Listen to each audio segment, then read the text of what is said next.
Hello. Sa pangalan po ng dakilang Panginoong Jesucristo, isang mapagpalang umaga po sa bawat isa sa atin.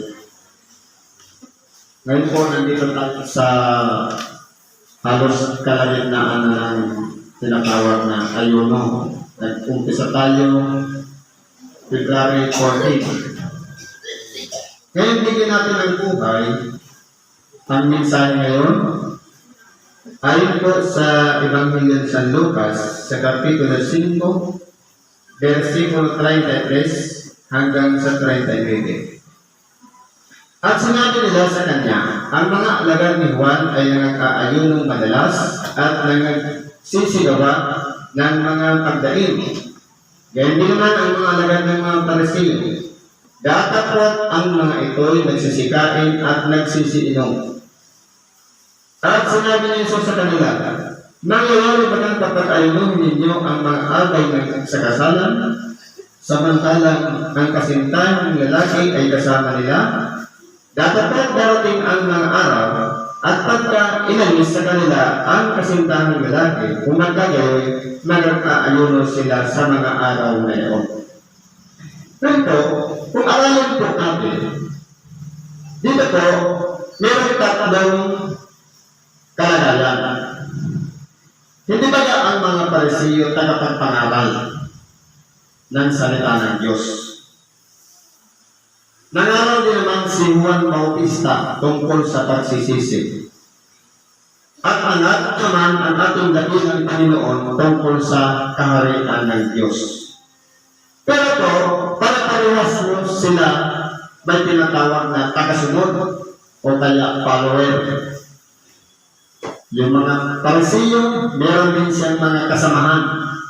Ganon din yung kay Juan at ganon din sa ating dakilang Panginoong Jesucristo. Ngayon, nagreklamo ngayon yung mga nag-o-observe. Bakit yung alagad ng mga Pariseo nag-aayuno? Yung alagad ni Juan nag-aayuno. Bakit yung alagad ng ating dakilang Panginoon hindi nag-aayuno? Sapagkat yung Pariseo, ang pakiramdam nila, malayo sa Kanya ang Diyos. Binibilang nila ang kanilang sarili ng mga leader, pero hindi ko na sumusunod sa kalooban ng Diyos, kaya nag-aayuno sila. Iyon po sa mga doon naman sa alagad ni Juan. Ni kahit si San Juan Bautista, hindi niya inari na siya na ang Mesiyas. Anong sabi niya? Ako'y naparito para sa pagbabalik loob. Ang mga bako ay papatangin. Ang mga baluktot ay tutuloy sa mga tuwid. Mayroon pang darating sa hulihan niya na kahit panali ng pangyapak, hindi siya karapat-dapat na mag-alis o magtanda.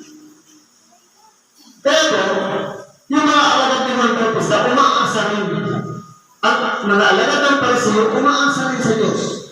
Pero yung mga alagad ng ating dakilang Panginoon, bakit nagsisikain sila? Walang pag-aayunong nangyayari sa kanila. Sapagkat paano nila aayunuhan na samantala yung dapat nilang pag-ayunuhan kasama nila. Kaya darating ang panahon, nakapag ang ating dakilang Panginoon, nawala ka sa kanila, sa kano sila mag-aayuno. Kaya ano po ang ibig sabihin niya? Ang pag-aayuno pala ay ginagawa sa isang bagay na inaasahan natin. Inaasam natin. Sapagkat kung tinanggap na natin ang isang bagay, paano pa tayo mag-aayuno? Inatanggap na natin. Ibig sabihin, yung tatanggapin, yung hindi pa dumarating, yan po ang mga bagay na pinag-aayunuhan natin. Kaya po, di ba nung inalis na ating dakilang Panginoon sa kanyang mga alagad, saka na sila na nag-aayuno sapagkat wala na ang kasintahang lalaki. Ang mga alagad ng ating dakilang Panginoon, tawag niya mga abay ng kasalan. Kaya paano sila mag-aayuno? Kasi kasama nila yung dapat nilang pag-ayunuhan. Kung magkagayon, kapag inalis na sa kanila, ang pastor, saka na sila mag-aayuno para sa kanilang sarili. Kaya po tayo nagsisipanalangin Yan ay bahagi lang ng ayuno, pero hindi pa po yan ang ayuno. Ang ayuno ay walang iba ang pagpipigil ng bibig o dila, ng tainga, ng ilong, ng pandama, at ng pang-amoy.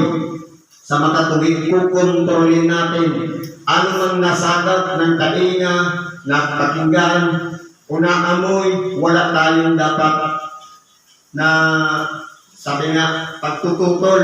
Kung nag-aamoy tayo ng mabaho, huwag na tayong magsalita. Yan po ang taga-ayuno.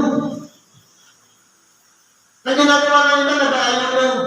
Bawalin ka nga kumain ng ganito. Ang pinag-aayunuhan po dyan, hindi yung pumapasok sapagkat sinabi ng ating dakilang Panginoon, ang pumapasok sa bibig ay hindi nakakahawa, kundi ang nakakahawa yung lumalabas sapagkat mula yan sa puso. Ngayon, kilalanin natin ang ating mga sarili. Kung tayo ba ay nasa mabuti o masama. Kapag ang lahat ng ating sinasabi sa buong maghapon, obserbahan natin alin ba ang nakakahigit doon. Ginawa natin o sinabing masama o mabuti. Sapagkat sinasabi sa kasaganaan ng kanyang puso nagsasalita ang kanyang bibig. Sa ibang kasulatan ng nakasulat, sapagkat kung anong ang bibig, siyang laman ng dibdib. Ngayon, kung palamura, ibig sabihin punong-puno ng pagmumura ang kanyang puso. Pero kung yan naman ay mahabagin, punong-puno naman ng kahabagan ang kanyang puso. Kaya kilalanin na natin ang ating mga sarili. Saan ba tayo noon? Alin ba ang mas higit na nakalalaman? Yan po ang mga dapat nating pag-ayunuhan ng sa ganun. Masupil natin yan at hindi na natin magawa sapagkat iyan ay gawain na ayon sa pita ng laman. Hindi po yan kalugod-lugod sa Diyos. Kaya po, kinakailangan ayunuhan natin yan. Umpisahan na natin ngayon. Hindi lang sa panalangin na kahit bago mo pa yung 40 bangging pananalangin, pero kung hindi ka naman nagbabago, ano ang sabi ng ating dakilang Panginoon dito?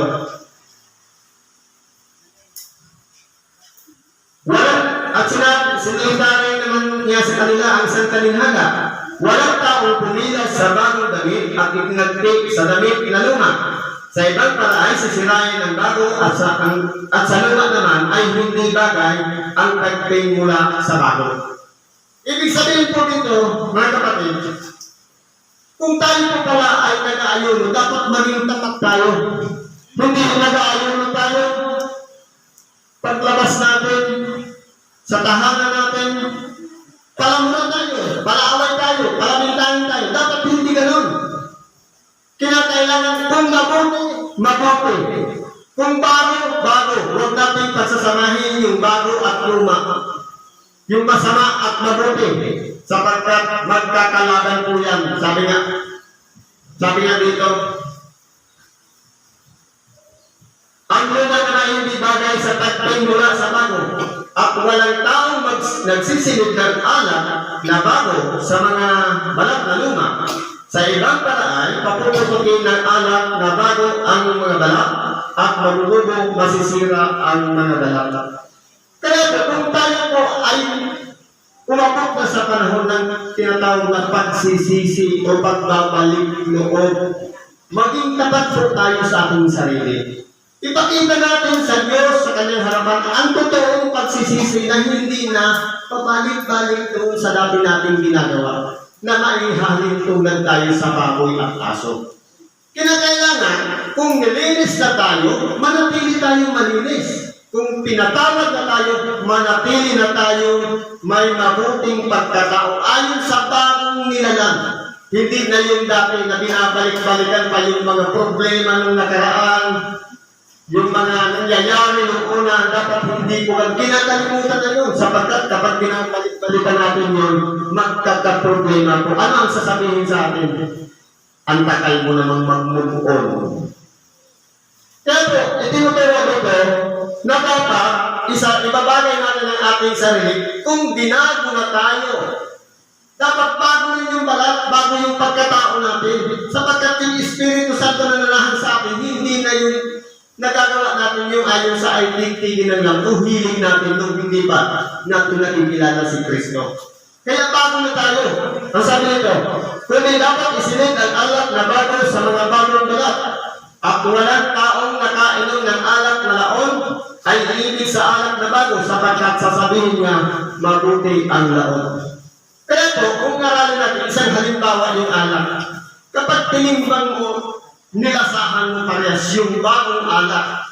Ang proseso kasi ng alak, fermentation, ibababad sa bariles. Alin ang mas masarap? Yung matagal na nakababad o yung bago lang? Sasabihin natin, mabuti yung dati, yung laon. Kaya po, kung nalalaman na natin, yung kalooban ng Diyos na mula pa nung una, hindi siya nagbago, naging mabuti siya. Naging tapat siya sa atin, dapat tayo naman maging tapat sa Kanya. Para tayo kalugdan, sapagkat ang pagpapala po ng Diyos, pantay pong ibinibigay sa atin, pero kinakailangan natin pagpagulan. Ang isa na nga dyan ang problema, pagka minsan, hindi tayo nagkakaisa. Bakit? Sa oras na lang ng gawain, dapat pag-umpisa ng panalangin, dapat nandito na po tayo lahat para magkakaisa tayo sa isang isipan, makikita ng ating dakilan Panginoon, ating katapatan kung tayo nga ba yung tagasunod sa Kanya. Hindi ibig sabihin na magdadalawang isip tayo. Kaya kinakailangan kung tapat tayo sa Diyos, manatili tayong tapat, isagawa natin, sundin natin ang Kanyang kalooban sapagkat dalawa lang po yan. Kalooban ng Diyos at sarili nating kalooban. Alin ba ang dapat na umiibabaw? Yung kalooban natin, ikiswi kang may kausap ako, nauhuli ako, daming dahilan. O kalooban ng Diyos, iwanan mo yan kung sa kabal yung motorsiklo mo na yan na nasira. Maraming paraan para makapunta ng templo. Yan po ang may katapatan sa Diyos. Ibig sabihin, kung may mga kadahilanan, hindi dapat napipigilin ng mga kadahilan. Gagawa ka ng paraan para makarating ng templo. Yan po ang hinahanap ng Diyos. Kaya po, sa oras ngayon ng ayon, pagsikapan natin, nabaguhin ang ating pagkatao, at ganun din, mabuhay na tayo ayon sa kalooban ng Diyos. Siguro, dyan na lang muna ang naihihati natin pagpapaliwanag sa oras na ito. Ano po ang ating mga kahilingan man, yan man ay tungkol sa karamdaman, mga problema, o mga paghihinagpis, inulong po natin lahat yan sa Diyos. Kumbaga, ipagkatiwala natin sa Kanya. Mahirap na, ipinagkatiwala natin, iniisip pa rin, paano po ba yung masusunod? Pag ipinagkatiwala natin sa Kanya, siya na ang nagawa ng paraan niya. Parang yan yung bahala ka na, ika nga, nay. Ang problema, inisip, paano kaya bukas? Sinabi mo na ng bahala. Gagawa na ng binili yung nanay niya. Dapat ganun. Ipinagkatiwala natin sa Diyos, hayaan natin siya. Bubuksan ang ating kaisipan para makagawa tayo ng isang mabuting pasya. Salamat po at pagpalain tayo ng Diyos.